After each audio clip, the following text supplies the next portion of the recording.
করতে করতে ওয়াজ বাকি রেখে কথা বলিছে, ভাই ওয়াজ বাকি থাক, টান টান উত্তেজনা, আমি একটু হিসু করি আসি।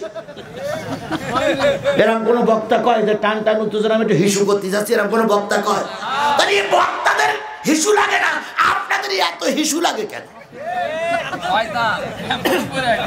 তারপরে আপনারা চুপচাপ বসে আছেন, কিছু খাচ্ছেন না, আমি মাঝে মাঝে পানি খাচ্ছি, চা খাচ্ছি, তাহলে তুই হিসু আরো আমার বেশি লাগার কথা। সুতরাং এগুলো হিসু না, এগুলো বিড়িয়ে টানার নেশা হয়েছে। ওরা ওই হিসু করার নাম করে বিড়িয়ে টানবে, বিড়ি।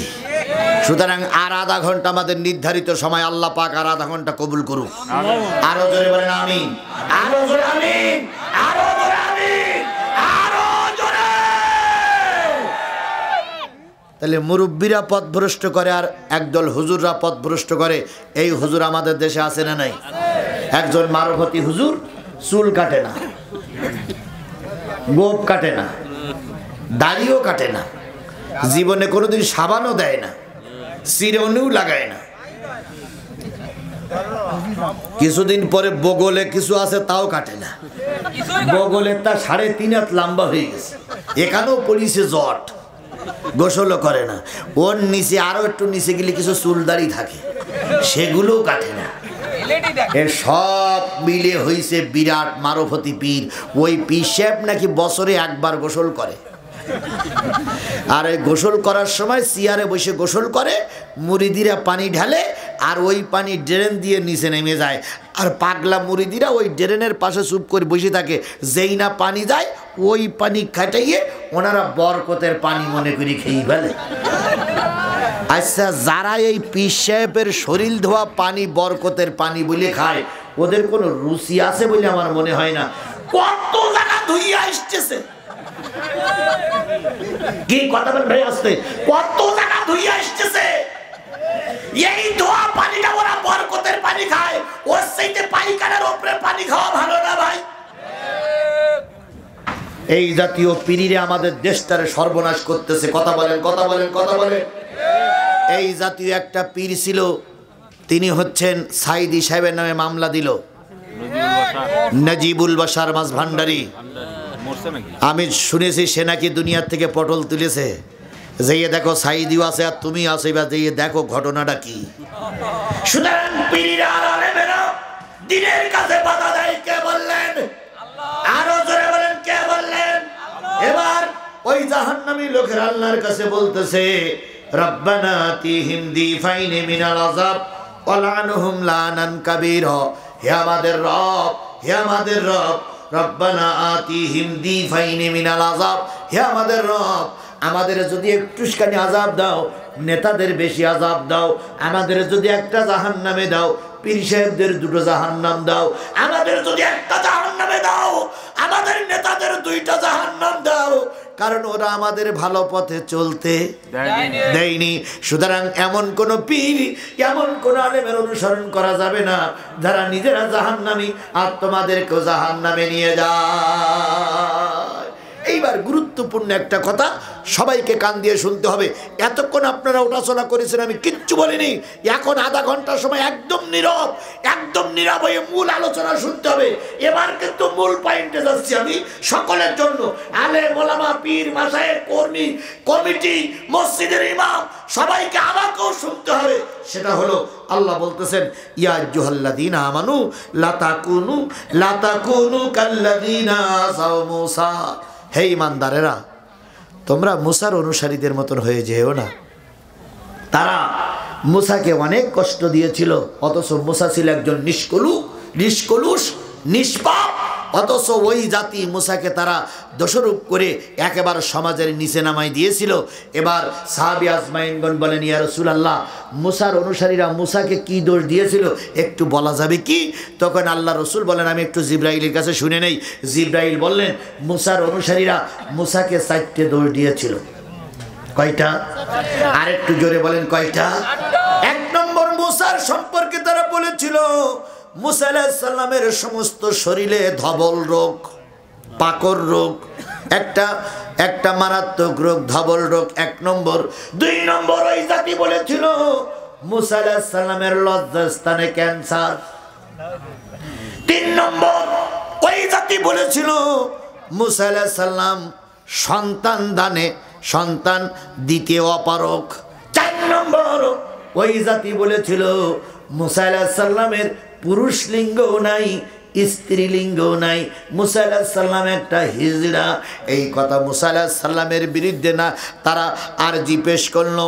সাহাবে আজমাইনগণ বললেন, ইয়া রাসূলুল্লাহ, হে আমাদের নবী, মুসা তো একজন রসুল ছিলেন, ওদের বিরুদ্ধে মুসার বিরুদ্ধে তারা দোষ দিল কেন? তখন আমার নবী বললেন, মুসা আলাইহিস সালামের বিরুদ্ধে দোষ দিয়েছিল ফেরাউন বাহিনী এই কারণে যে মুসা আলাইহিস সালামকে প্রথম সত্য দিয়েছিল, এই সমাজে আমরা যেভাবে চলি তুমি সেইভাবে চলবা, কালেমার দাওয়াত দিতে পারবা না। 1 নম্বর। 2 নম্বর, ও মুসা, তুমি আমার ঘরে লালিত পালিত হয়েছো, আমরা সবাই নদীতে গোসল করি, নারী আর পুরুষ একসঙ্গে কাপড় পরা লাগে না, তুমিও নদীতে গোসল করবা কাপড় ছাড়া। মুসা আলাইহিস সালাম বললেন, না না, একজন মুমিনের সবচেয়ে বড় জিনিস হচ্ছে তার লজ্জা, যার লজ্জা নাই তার ঈমান নাই। আমি লজ্জাহীন অবস্থায় তোমাদের সঙ্গে নারী আর পুরুষ গোসল করতে পারবো না। 3 নম্বর, ফেরাউন বলল, ও মুসা, আমরা যে কোনো নারীরে ব্যবহার করি গরু ছাগলের মতন রাস্তাঘাটে, তুমিও গরু ছাগলের মতন রাস্তাঘাটে নারীরে ব্যবহার করবে। মুসা আলাইহিস সালাম বললেন, না না না, হবে না। 4 নম্বর, ফেরাউন বলল, মুসা রে, আমার বিধান মেনে চলো। ফেরাউন বলল, তাও হবে। মুসা বলল, তাও হবে না। এবার যখন হবে না বলে আরজি পেশ করে বেরিয়ে আসলো, ফেরাউন বাহিনী তখন ষড়যন্ত্র করলো কোন দোষ দিলে মুসা আলাইহিস সালামকে ঠকানো যায়। লাস্টে দোষ দিল কয়টা? আরো জোরে বলেন, কয়টা? এবার হয়তো মনে করতেছেন ফেরাউন মনে হয় মারা গেছে। না না ভাই, ফেরাউনের ছোট বোন 15.5 বছর ছিল, এখনো ভারতে যেয়ে এদেশের সর্বনাশী কলকাঠি নাড়তেছে।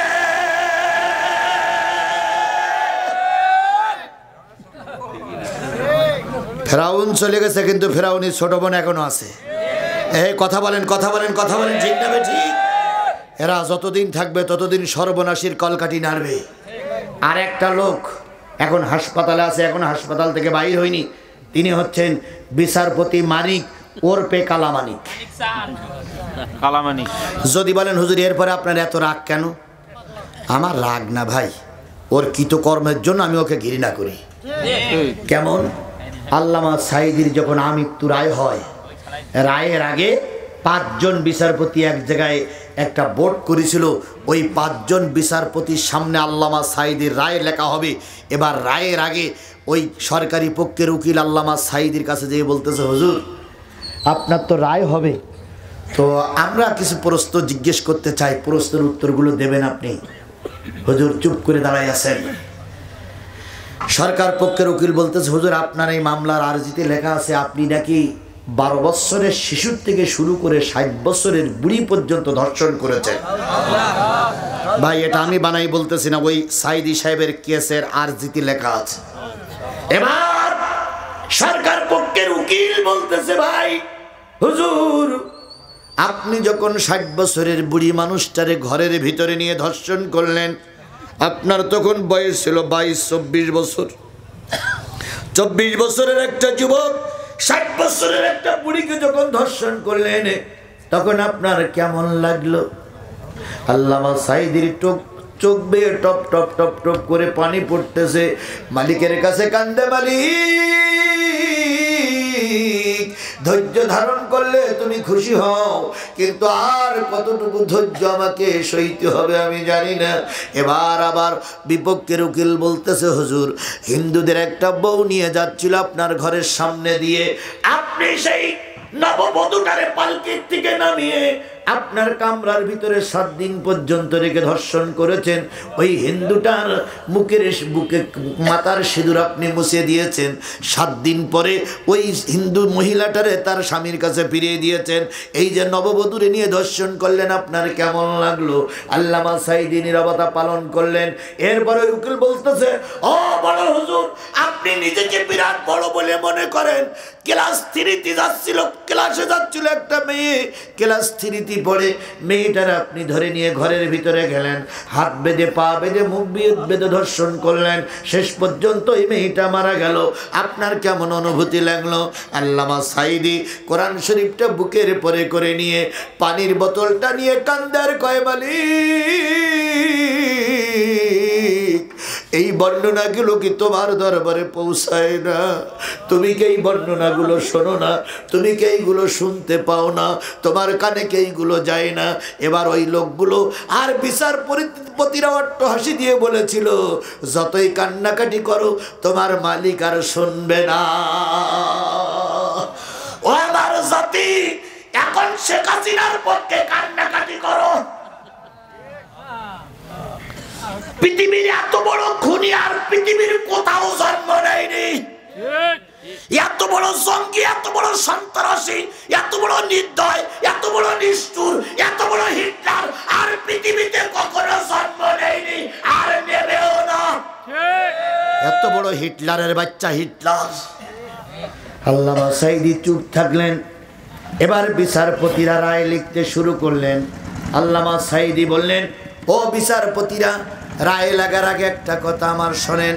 আপনারা কি রায় লিখবেন তা আমি কিছুটা অনুধাবন করেছি, তবে একটা জিনিস মনে করে রাখেন, এই রায় শেষ রায় নয়। এই আদালত শেষ আদালত না, আর একটা আদালত আছে, সেটা মালিকের আদালত। আরেকটা রায় আছে, সেটা কার রায়? মহান মালিকের রায়। এসকে সিনহা ছিলেন তখন প্রধান বিচারপতি। তিনি লিখলেন আমৃত্যু কারাদণ্ড। আবু বকর সিদ্দিক বলে একজন বিচারপতি ওই 5 জনের ভিতরে ছিলেন, তিনি লিখলেন যাবজ্জীবন কারাদণ্ড। আর একজন বিচারপতি লিখলেন আমৃত্যু কারাদণ্ড। আর একজন বিচারপতি লিখলেন 10 বছরের কারাদণ্ড। আর বিচারপতি মালিক লিখলেন যে ফাঁসিতে ঝুলিয়ে মারা লাগবে। আল্লামা সাঈদী যখন বললেন এই রায় শেষ রায় না, আরেকটা রায় আছে, তখন বিচারপতি মানিক বলেছিলেন যে তোমার আল্লাহর বলো, সেই রায় যেদিন হয় আমরা দেখে নেব। কালামানিক। এরপরে চলে গেলেন এসকে সিনহা বিদেশে। আবু বকর এখনো মনে হয় দেশে আছে। আর 2 জন বিচারপতি মারা গেছে। কালামানিক যখন এই কথা বললেন, আল্লামা সাঈদী মালিকের কাছে বললেন, মালিক তুমি সব কিছু দেখতেছো, দেখে রাখো। দেশ যখন স্বাধীন হলো, বিচারপতি মানিক ওরপে কালামানিক পালাই যাচ্ছিল কোন জায়গা দিয়ে? সিলেট দিয়ে পালাই জাতি দিয়ে বিএসএফ এর কাছে ধরা পড়লো। বিএসএফ এর কাছে ধরা পড়ার পরে বিএসএফ এর উত্তম মাধ্যম দিয়ে কিসের পরে সবাই রেখেছে?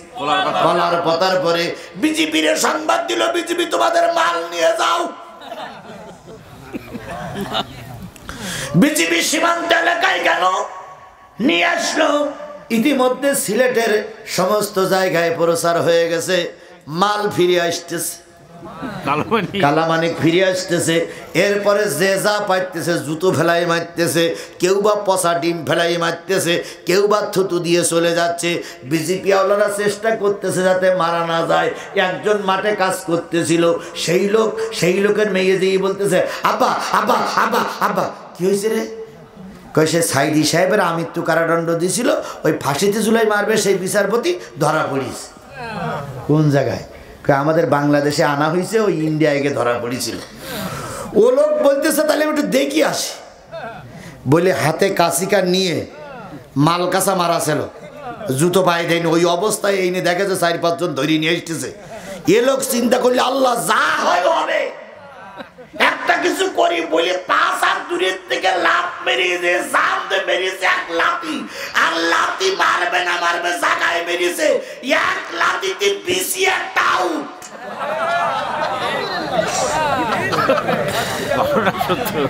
কি আউট? BC out. একেবারে গুলতির মতন 7 হাত দূরে দিয়ে পড়িস। বিজেপি কোনো রকম ধরে নিয়ে হাসপাতালে ভর্তি করার পরে এইবার সাংবাদিকরা যেই বলতে, কালামানিক ভাই সালাম আলাইকুম, সালাম আলাইকুম, সালাম আলাইকুম। কালামানিক বলতে ওয়ালাইকুম কুম, ওয়ালাইকুম কুম, ওয়ালাইকুম কুম। তো ভাই ওই বেডশিট যে ঢাকা কেন? তখন কালামানিক বলতেছে একটা নাই। তো বলছি একটা কোথায় গেল? বলছে কি জানি কে একটা লাথি মারলো আর একটা বাস্ট হয়ে চলে গেছে। তো সাংবাদিকরা যদি বলতে সেটা কি, তুমি কি তা বুঝতে পারতে সেটা কি? কয় দুটো থাকে না, ওই একটা আউট। তখন সাংবাদিকরা বলতেছে কাল শোনেন, সাংবাদিকরা বলতেছে ডাইন পাশেরটা না বাম পাশেরটা একটু আলগা করেন তো দেখে নেই। কালামানিক তখন বলতেছে আমার বিসি আউট হচ্ছে, তুমি ডাইন পাশেরটা না বাম পাশেরটা খোঁজ করতেছো। আমি কথাটা এই জন্য বললাম যে বিচারটা কার? এই কথা বলেন, বিচার কার? সেই আল্লাহ আজও আছে না নাই? খেলা শুরু, এখনো অনেক খেলা সামনে বাকি। যদি আওয়ামী লীগ আওলাদের মাফ করে দেওয়া হয় তাহলে বিডিআর এর আত্মাগুলো কষ্ট পাবে। যদি সবাইকে ঢালুভাবে মাফ করে দেওয়া হয়, আল্লামা সাঈদী রায়ের পরে ৩০০ লোকেরা গুলি করে মেরেছিল, এই ৩০০ লোকের আত্মা কষ্ট পাবে। যদি সবাইকে ঢালুভাবে মাফ করে দেওয়া হয়, হেফাজতের আলেমদেরকে লাইট ডিভাইস মেরে দেওয়া হলো।